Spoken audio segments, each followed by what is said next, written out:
The sound that woke me wasn't wind or water. It was metal hitting wood, sharp and deliberate.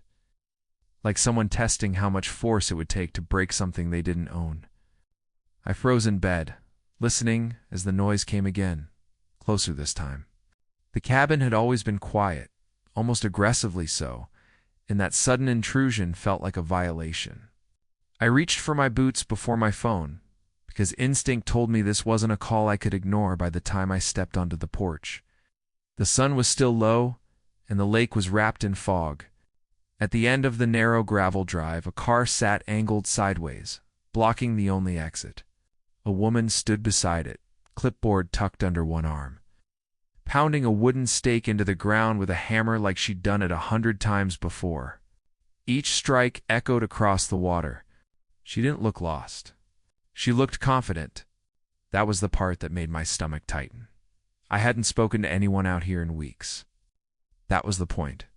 The cabin sat on a stretch of land I bought years ago, tucked deep into a forested lake region where the nearest paved road was miles away.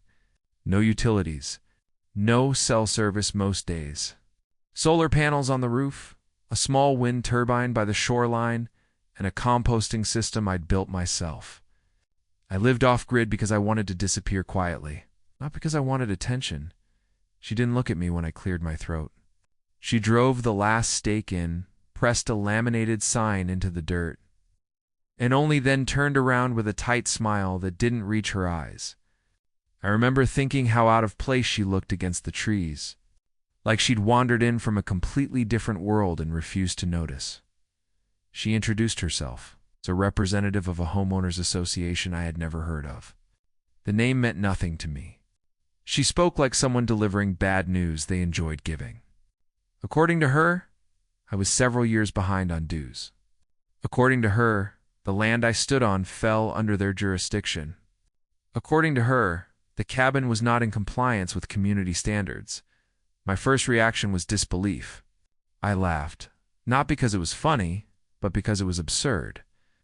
I told her she had the wrong property. I told her there was no HOA here. I told her she was standing on private land, far beyond any development. She didn't argue. She didn't raise her voice. She just flipped the clipboard around and showed me a printed map with a red outline. That swallowed my parcel whole. That was the moment the situation shifted from strange to threatening. Something about the way she stood there, perfectly calm, while my pulse started climbing. It's made it clear this wasn't a misunderstanding. She had come prepared. I felt a flicker of anger, followed immediately by something colder.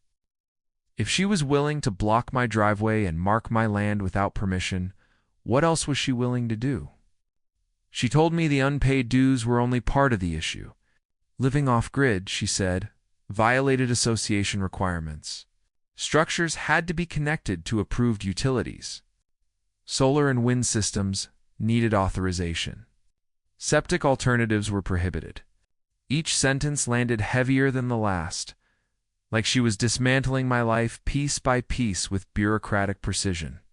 I could feel my jaw tightening as she spoke, my mind racing through documents, deeds, memories of signing papers years ago.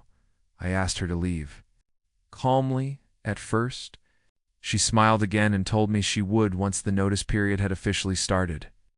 She tapped the sign she'd planted.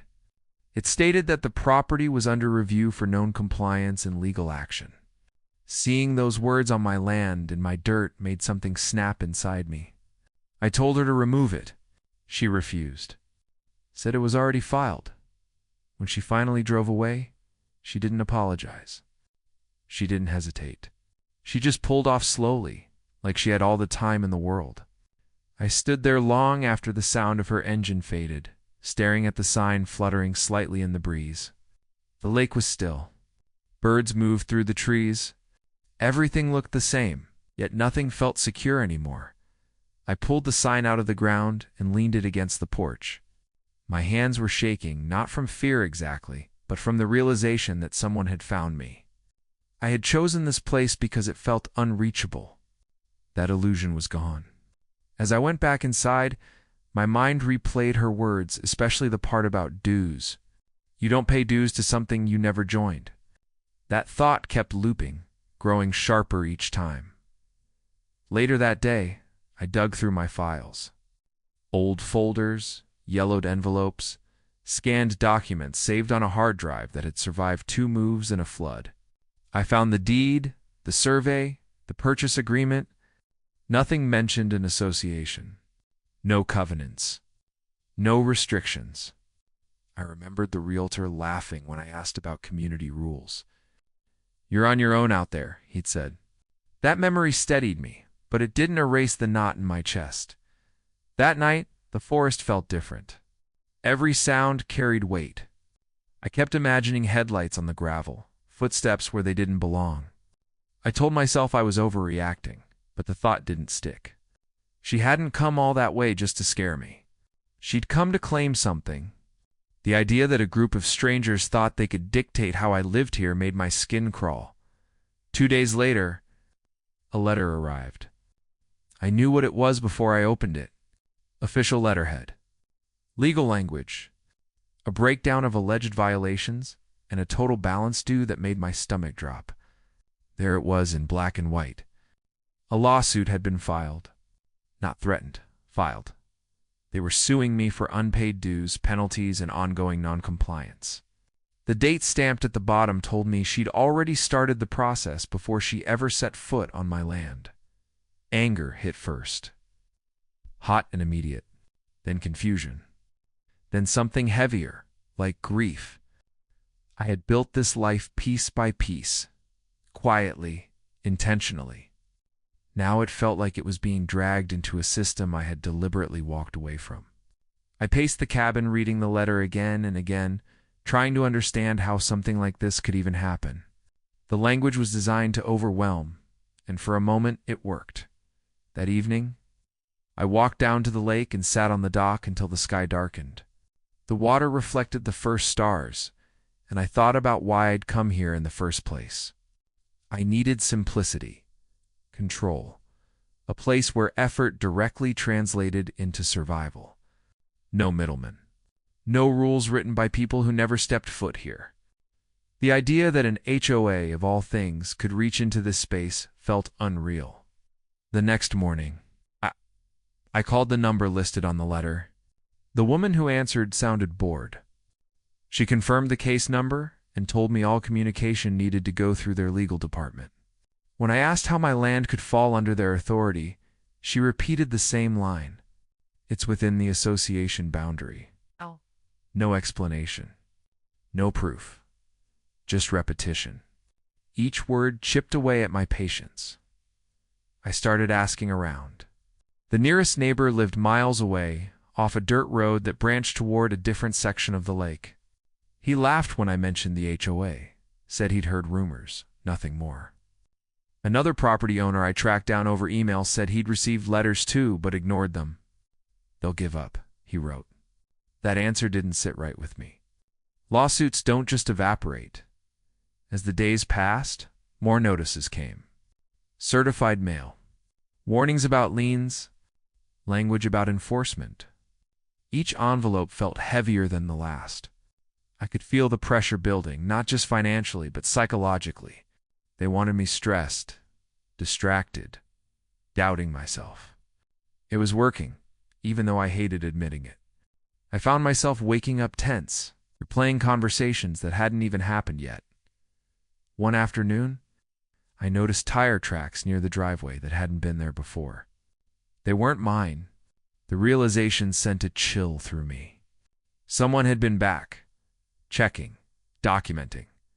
I felt watched in a place that had once felt invisible. That night, I slept with a light on for the first time since moving in. The quiet, once comforting, now felt loaded. I knew I couldn't ignore this. I also knew I couldn't panic. Somewhere between those two thoughts, resolve started to form.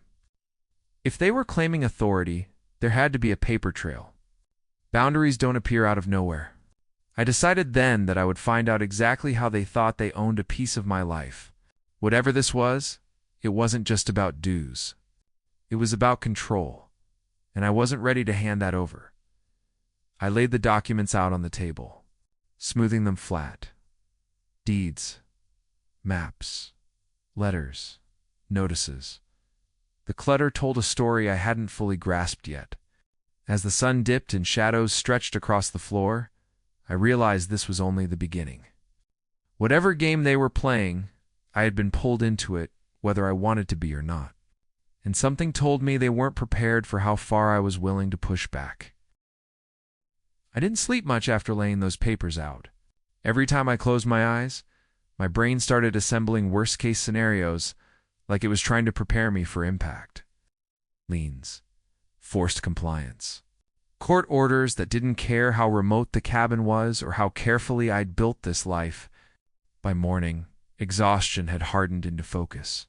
Fear still hovered, but it no longer ran the show. The first thing I did was drive into town. The trip took nearly 2 hours, winding through roads that felt increasingly fragile the farther I went.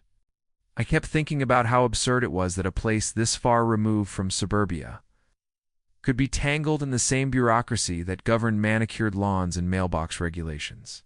The courthouse sat like a concrete island among low buildings, quiet but imposing. Walking inside felt like crossing a line I hadn't planned to cross when I bought the cabin. At the records office, I asked for anything related to my parcel: deeds, boundary adjustments, recorded covenants.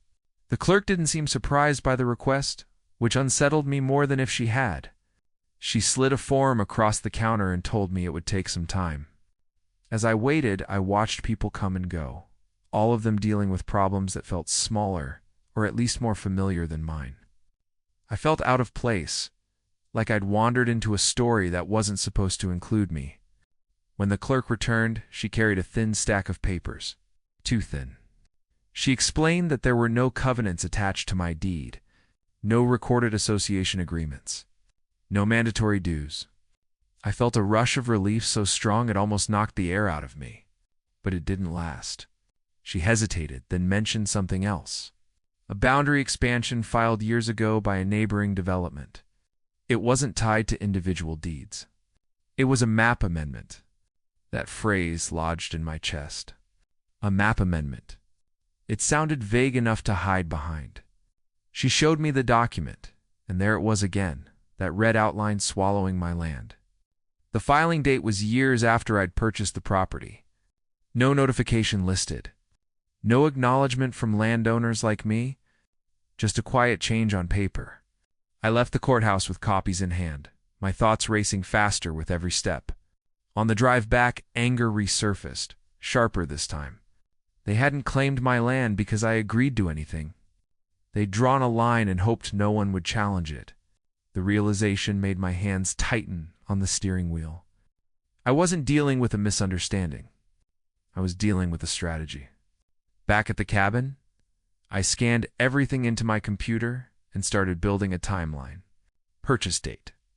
Deed recording. Map amendment filing. First HOA notice. The gaps told their own story. Years of silence, followed by sudden aggression. I couldn't shake the feeling that I wasn't the only target. That thought brought both comfort and dread. Comfort in knowing this wasn't personal. Dread in realizing it might be systematic. A week later, someone came back. This time, I saw them before they reached the driveway. A truck idled near the tree line while a man stepped out, camera in hand, taking photos like he was cataloging wildlife. He didn't acknowledge me when I approached, just said he was documenting violations. I told him to leave. He said he would when he was done. That phrase hit harder than it should have. When he finally drove away, the sense of intrusion lingered like smoke. That night, another letter arrived by email. New violations added. Fines increased. A warning about potential utility enforcement, whatever that meant. I stared at the screen, heart pounding, trying to understand how far they were willing to go. Disconnect utilities I didn't even use? Force changes to systems that weren't connected to anything. The absurdity twisted into something darker. If they didn't understand off-grid living, they could still punish it. I called a lawyer the next day. Then another. Then another. Most didn't want the case. Too unusual. Too remote. One admitted off the record that HOAs were aggressive because most people folded. Litigation costs more than compliance. That sentence echoed in my head long after the call ended. They were betting I'd choose the cheaper path. They were betting on fatigue. When I finally found someone willing to look at the documents, his first reaction was silence.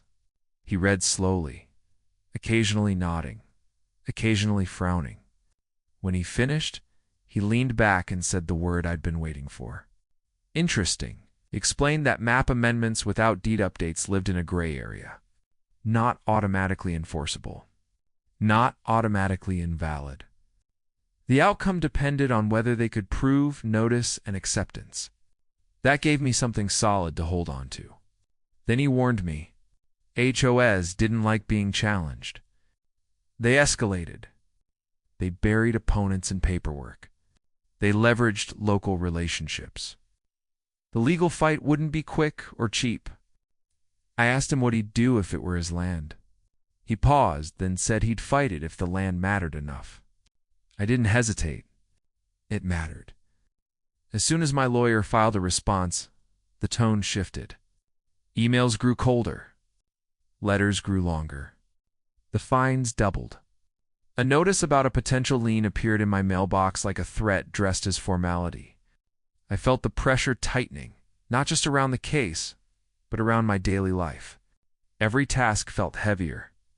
Even chopping wood felt different when the land beneath my feet felt contested. Neighbors started reaching out. Quiet messages. Shared experiences. One told me the HOA had tried to claim his access road years ago. Another said they'd backed off after he threatened court. Patterns emerged. They pushed hardest where resistance was weakest. That knowledge fueled me, even as it made the situation feel bigger than just my cabin. Then came the inspection notice. A date, a time window, a warning about non-cooperation. The idea of letting them walk through my home made my skin crawl. My lawyer advised me to deny access without a court order. I did. The response was immediate. Another violation. Another fine.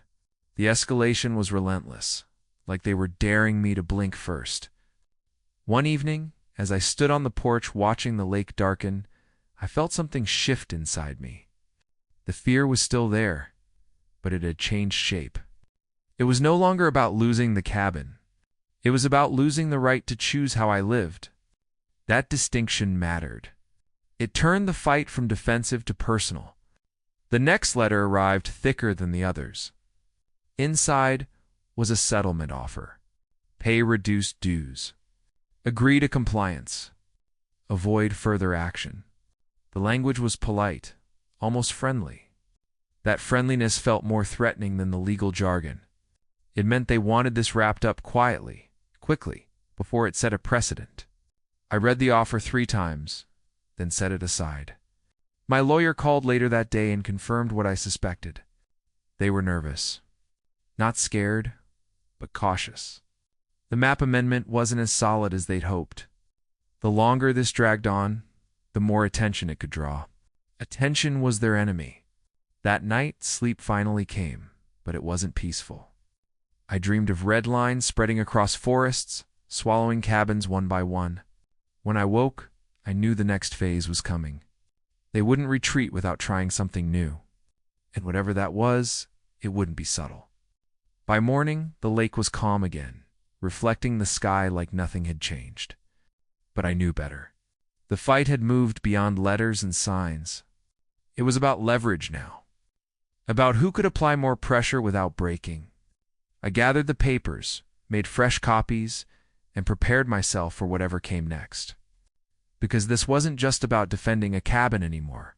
It was about drawing a line of my own. The next move didn't come from a letter. It came from the county. I learned that the hard way when a notice was taped to my door, curling slightly at the edges from the morning moisture. It wasn't from the HOA directly. It referenced enforcement cooperation. That detail made my chest tighten. The fight had crossed a line. They weren't just pressuring me anymore. They were pulling other systems into it, hoping I wouldn't notice until it was too late. The notice claimed there were safety concerns tied to unapproved structures. It gave a deadline. Miss it, and further action would follow. I stood there longer than necessary, staring at the paper like it might change if I waited. I felt a surge of anger, followed by a strange calm. This was exactly what my lawyer had warned me about. Escalation through proxies. If I panicked now, they'd win. I called my lawyer immediately. He was already aware. The HOA's attorney had contacted his office earlier that morning. They were pushing hard, arguing that my off-grid systems posed environmental risks. The accusation felt insulting. I'd spent years making sure everything here was cleaner, safer, and more sustainable than anything tied to a grid. Still, facts didn't always matter when fear was easier to sell. We responded quickly, attaching documentation. Permits from the time of construction, environmental assessments I'd commissioned myself. The response was thorough, deliberate, and unapologetic. I could feel the shift as we sent it. This wasn't a homeowner begging for mercy. This was a landowner asserting boundaries. A week passed with no reply. The silence gnawed at me. Silence meant strategy. I stayed busy, fixing small things around the cabin, walking the property lines, grounding myself in the physical reality of the place. Each step reminded me why this mattered. This land wasn't an investment. It was a decision. A line I'd drawn years ago when I chose to live differently. Then the summons arrived. A court date. No more posturing. No more letters. This was the collision point. Seeing it in print made my hands shake, not from fear, but from the weight of it. This was real now in a way it hadn't been before. Judges didn't care about feelings. They cared about records. And records were exactly where this case got interesting. In the days leading up to court, we uncovered something the HOA hadn't expected me to find. Buried in county meeting minutes from years back was a brief discussion about the map amendment. A concern raised. A question about notification. No follow-up recorded. It wasn't a smoking gun, but it was close. It showed doubt, and doubt was powerful. The morning of the hearing, the drive felt longer than ever. I arrived early, documents organized, nerves tight, but controlled. The HOA representatives showed up together, confident, well-dressed, practiced. The woman from the first day was there too. She avoided my eyes. That small detail told me more than any legal brief could. Inside the courtroom, everything felt smaller. The judge listened patiently as arguments were laid out. The HOA claimed authority through boundary expansion. My lawyer countered with lack of notice, lack of consent, lack of recorded covenants. Every word felt heavy, deliberate. I watched the judge's expression, searching for clues, trying not to read too much into silence. When it was my turn to speak, I kept it simple. I talked about buying the land, about living there, about never being informed of any association. I talked about the shock of being sued out of nowhere. I didn't exaggerate. I didn't plead. I just told the truth. The quiet in the room felt different afterward, like something had shifted. The HOA's attorney pushed back, arguing that ignorance didn't exempt responsibility. My lawyer responded with something sharper. Responsibility required agreement. Authority required acceptance. Neither existed here. The judge asked questions, specific ones, about dates, about filings, about notice. Each question seemed to narrow the focus, stripping away the noise. Then came the moment I hadn't expected. The judge asked the HOA's attorney to explain why no individual notices had been sent to landowners included in the expansion. The attorney hesitated, just for a second. That second felt enormous. He spoke about standard practices, about assumptions, about good faith. The judge didn't interrupt, but the pause lingered. When the ruling came, it wasn't dramatic. No gavel slam. Just a measured decision. The judge dismissed the claim for dues. Invalid without proof of agreement. He issued a temporary injunction preventing enforcement actions related to compliance. till proper authority could be established. The case wasn't over entirely, but the balance had shifted. For the first time since this began, I felt something loosen in my chest. Outside the courthouse, the woman from the HOA approached me. Up close, she looked tired. Not defeated, but worn down. She said this wasn't personal. I believed her, and it didn't matter. Systems don't have to be personal to be destructive. I didn't argue. I didn't gloat. I just told her to leave my land alone. She nodded and walked away. The weeks that followed were quieter, but not peaceful. The HOA didn't disappear. They retreated. Notices stopped. Inspections ceased. The county backed off. But the case lingered in the background like an unresolved chord. My lawyer warned me not to get complacent. Injunctions could be challenged. Appeals filed. Still, the silence felt earned. One afternoon, a letter arrived. Not from an attorney. From the HOA board.